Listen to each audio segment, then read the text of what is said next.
That's it. It's done.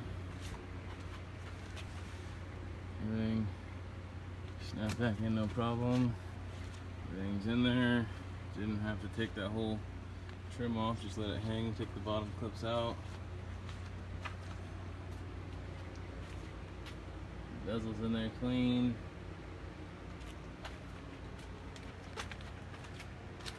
Again, all the trim went back on, and I only took the first lower clips off of that corner piece again there and let it hang off.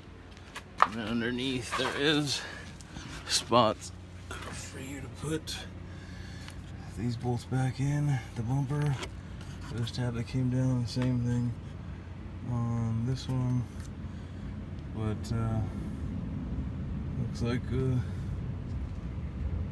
good to go.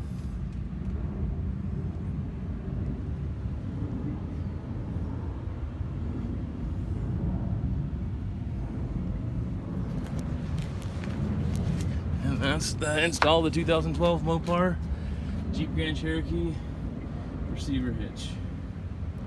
And then this is the little stupid code that they're going to tell you that you have to go into the dealership to have them flash scan to your computer, your vehicle, to activate these trailer lights.